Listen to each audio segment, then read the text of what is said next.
What is going on, ladies and gentle beans of the hollow tables, and how the devil are we all doing? Welcome back to another Galaxy of Heroes video with me, your bold boy Scribe. How you doing, baby?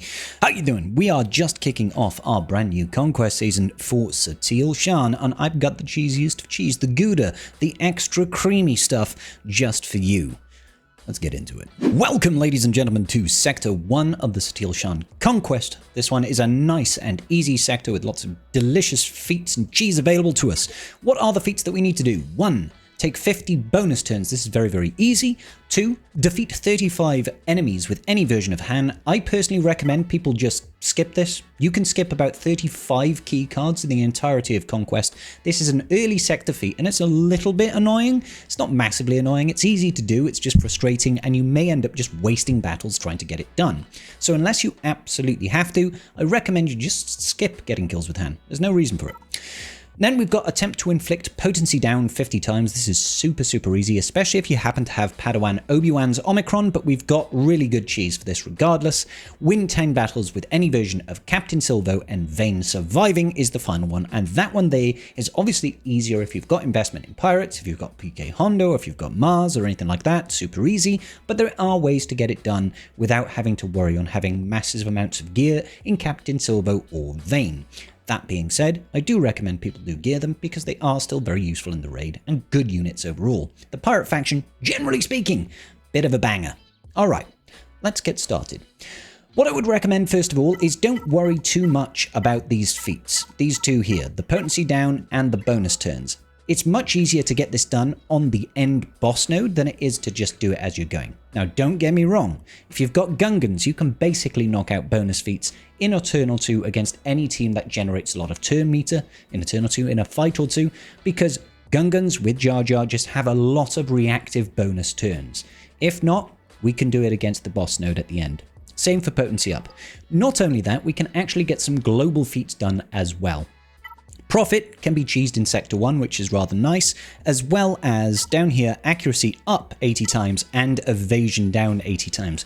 We can get all of these feats done in that boss node at the end of the sector because it is a massively cheesable node. Super, super useful, guys, okay? So let's go ahead and talk about it. Let's go ahead and talk about it and how we're going to go about and doing this. Okay, you don't need any specific data disk setup. You really don't.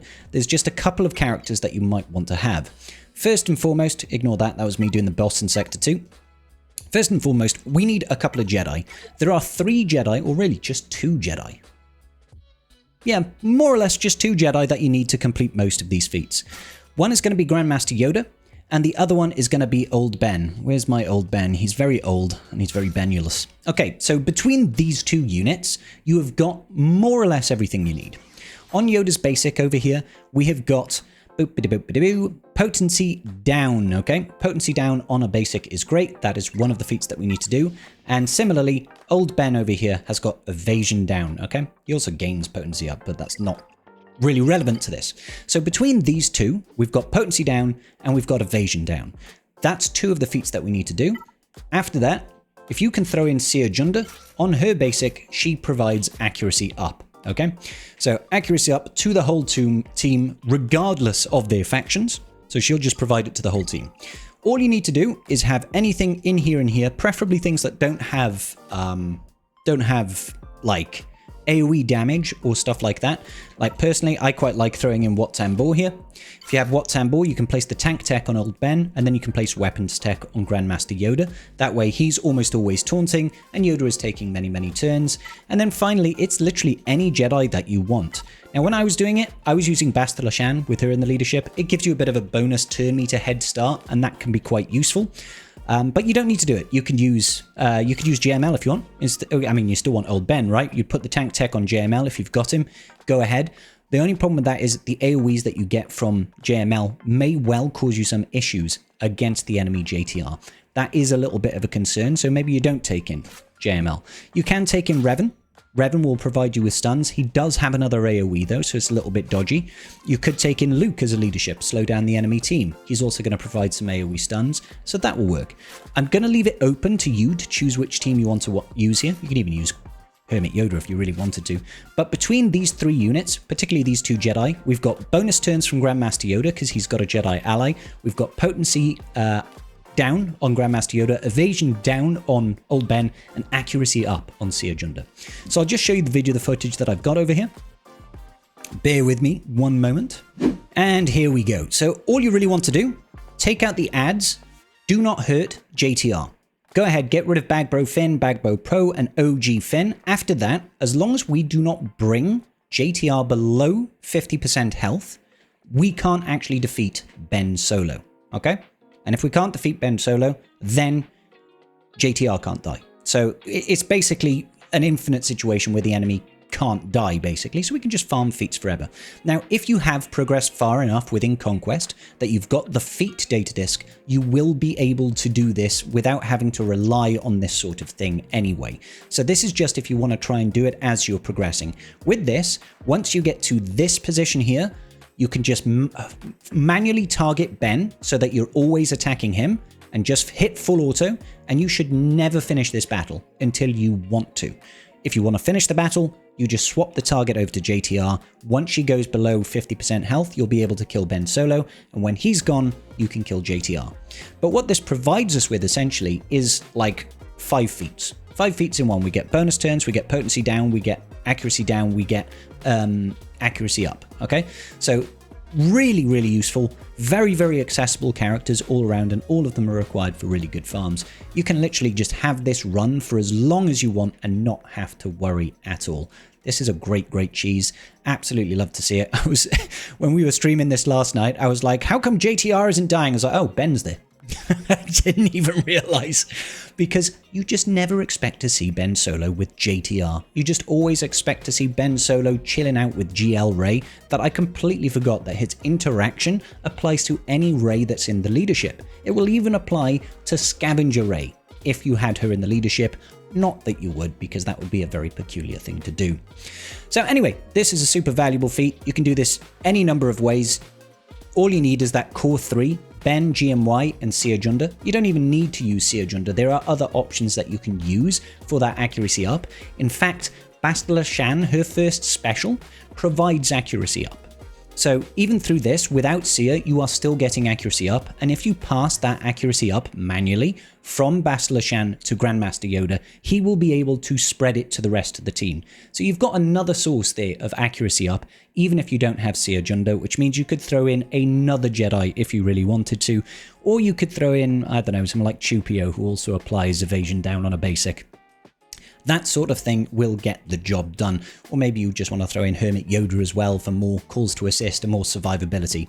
Eventually, because of the heal immunity she applies, you may find that your Ben gets a little bit peaky, but eventually he should recover anyway. As you can see, I managed to make this last out, 4 or 5 minutes before I got bored of doing it. I was like, okay, I'm kind of done now. But whenever you want, just go ahead, take out JTR, and boom, you'll gain like 5 feats in one go. Really, really easy. Love to see it. Now, as I said before, it's not the only way you can do bonus turns. If you really want to do bonus turns, find anything that generates a lot of turn meter. An Old Republic team is great for this, and use your Gungans. Because of the way that Jar Jar works, it's a little bit bugged with these sorts of interactions, because essentially he's got something that will provide a chance for a bonus turn, essentially, whenever the enemy is taking back-to-back turns. If the different enemies take consecutive turns, a random Gungan ally gains a bonus turn whenever Jar Jar misses, yada yada yada. Essentially, that interaction feels like it's almost bugged, because it's constantly triggering the check to apply, and it applies itself multiple times. So going up against anything with loads of turn meter will essentially give you loads of bonus turns, even if it doesn't look like you're gaining any bonus turns. It's really peculiar. I'm not sure why the interaction works like this, but trust me when I say that going in a couple of battles against any team that generates a lot of turn meter will very easily, like Candrass over here is just so great for it, and any team like this will easily get you the bonus feat in 1, maybe 2 battles. Obviously right now I'm using quite a lot of Zealous Ambition, Amplify Agony and all that sort of business, and that's massively increasing my damage, but trust me on this one, Gungans, you do need Jar Jar. will be the way to get your bonus turns if you just can't be bothered using GMY and that end sector boss. This is just for those of you that want to do it this way. You can do this as you progress through the stage as well. Don't feel like you have to wait. Oh, look, I've got the Feat data disk. I will talk very briefly about this data disk over here. Is it the Feat Training Droids data disk? Okay, so here it is. At the start of battle, all enemies are inflicted with tenacity down until the end of battle, which cannot be dispelled or prevented. They are immune to tenacity up. Enemies can't have their health reduced below 1% whilst the enemy leader is present, but can be instantly defeated. So there's a lot of confusion about this data disk, and let's clear the air around it. This data disk does not mean if you don't kill the leader, no one else dies. It means the only way you can kill units is through instant defeat, okay? So even the leader cannot die when he reaches 1%. If you, you have to instant kill him. If you instant kill him, you can instant kill everybody. But this F34T Elite Speak, essentially for Feat training droids, that data disk is specifically designed to help you farm feats in preparation for Relic Delta coming into Conquest. So a lot of our feats going forward will be easily attainable by using this. It does mean that you will need some form of instant defeat. I think this is a really clever move by CG because it's multifaceted. It lets them tackle the problem of being over Relic Delta'd, which they want people to be. They want to encourage you to invest to get high Relic Delta to make life easier because you're investing more into your roster, and they don't want to make you feel like you're punished by it. But also, very sneakily, it's also a data disk that will cost you energy to swap in and out if you don't want to constantly have it equipped. Because if you constantly have it equipped, it means you always need to have something with some form of insta-kill on your account. So either you're wasting energy bringing it in and out, or they're encouraging you to go ahead and purchase the Pass Plus. Now, I purchase the Pass Plus 1 out of every 3 whenever I'm doing my Conquest guides for you, because I spend a lot of energy and it's worthwhile to me to be able to swap data disks and test things so that I can try and find good combos and good cheeses for you. So this is not massively useful, but with the introduction of that Feat data disk, kind of has some benefits, right? Kind of has some benefits. So anyway, enough of the segue out of our feats. Let's get back cracking to it. Bonus turns, super easy. You can also do it with Darth Vader with his Merciless Massacre, or even Maul with his Seething Rage. Those will all give you lots of bonus turns, and that's really, really useful. Okay, so defeat enemies with Han. Honestly, I do highly recommend you skip it. If not, you want to find a node that has got lots of summons or lots of revives. So anything like an Imperial Troopers team can get up to 8 kills. Things like Newt Gunray. Newt Gunray's got a revive over here. If they had Wat Tambor to revive, or if they had Jango Fett in the team, even better. These guys can revive. That's okay. It's not great. Let's have a look. Is there anything else over here? I mean, we've got Wat Tambor over here that can revive GG units and that sort of thing. If there's a Night Sister team, Night Sisters are also incredibly valuable. Jango Fett over there, he's got a revive. So I'm just having a look over here to see. Yeah, I don't have anything. I mean, we've got Mon Mothma. Mon Mothma is another one that's got plenty of revives. Xaereth Rebel Pathfinder, provided he has a buff, will always be able to provide revives. So against a team like this, if you have JML, JML is going to be the easiest way of getting it done. You just need JML and a version of Han. Any version of Han will do. Probably use the weaker Han. Don't use Han Solo because he actually has some benefit, right? But if you just find a Han, let's just say, I don't know, Veterans. Actually, I quite like the idea of Captain Solo Han because he is actually a support unit and will gain benefits from Zealous Ambition and stuff like that.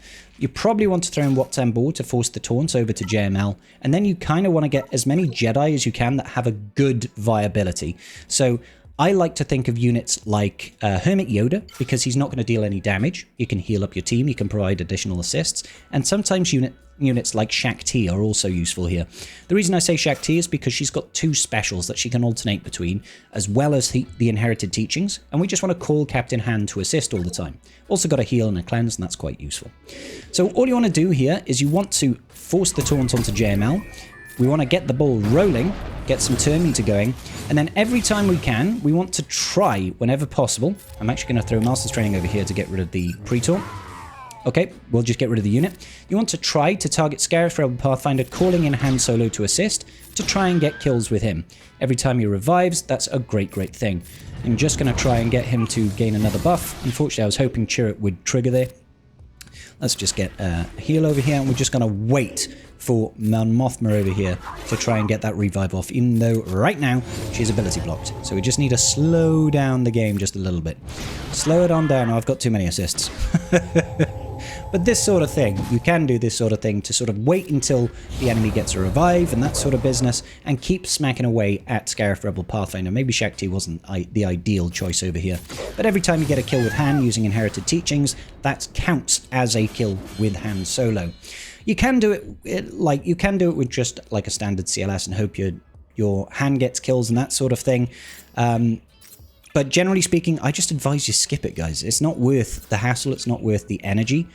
And it's just not worth the keycards. It's only 5 keycards. Essentially, even if you went in and did 5 fights where Han got 5 kills, it's still 7 battles. Still 7 battles. That's a third of the battles throughout an entire sector. So I highly recommend just skipping it. Captain Vane and Silvo. If you've got your pirate teams, go ahead and throw them in full pirate teams, obviously. If not, you can throw them under teams, like JML. JML with what? A Jedi, usually Cal Kestis. And just as you progress through, you can do that. You can also use teams such as... I'll just go ahead and show you. Oh, look at Tarkin clones there. You can also use a Mandalorian setup. So if you go Mandalorians and you go... That's not Candrass. These two... with Wat Tambor, and then just throw in Vane and Silvo. This sort of team setup here will also work. Place a tech, preferably like weapons tech on Maul or something like that. That will trigger the frenzy on Maul. Maul can then use his first special. It's going to trigger a bunch of damage, which will give enough bonus turn meter to Candrass, so that he uses his special, and you've got 5 stacks of Seething Rage on Maul. Then you'll be able to plow into units, and usually that's enough damage to take out weaker teams in the early sectors. Yes, you do have to build this down, but honestly, I would wait until the end. Just try and farm your bonus node at the end of Conquest. You'll have plenty of time to do this, but if you can do it as you're progressing through, then all the better. Let's look at this sector feats then. Mid-sector boss, we need to win with Brutus in the squad, and we need to win with Jedi Master Mace Windu. If you have got yourself your pirate bosses, your Pirate King Hondo, for example, just make sure that you're going in with Vane, Silvo, Brutus, and then throw in Mace, okay? Just throw in Mace Windu. That will get you all of the feats combined, obviously, but if you've got this, you're not in the video looking for help. So I'm not going to show this battle because that will be a ridiculous cakewalk and it's of no value to you guys at home. So if you're just looking to get a win with Brutus, then you want to try and do something that's going to get out of the gate quickly and deal a lot of damage. So my current datadisk setup right now, what have we got running? We've got Assertive Command. That basically means whenever we use a basic, we're going to call a random ally to assist. Zealous Ambition, Amplify Agony, which deals damage when we deal debuffs. Another Zealous Ambition, and Perseverance. Perseverance essentially means whenever we attack out a turn, we're going to attack out a turn again at reduced damage. So this kind of pairs with Assertive Command. I should probably put on Booming Voice, truth be told, because I do need to gain the feats for that. So I'm going to swap it out to Booming Voice. I can't swap it out to Booming Voice because we don't have enough. I'm going to get rid of Amplify Agony. So I'll go Booming Voice, Perseverance, and Zealous Ambition. Now, Zealous Ambition in particular plays well into support types and healers, all right? So if you've got support types or healers, they're going to benefit massively from Zealous Ambition because they're going to convert a percentile of their max health into damage, all right? So what would we think would be good in terms of support and healers? There's a load of units that are really, really good. For example, units that have got AoE damage and high amounts of max health, like Admiral Radis, because a lot of people will have him at Relic 9, thanks to the fact that he's a requirement for the profundity, right?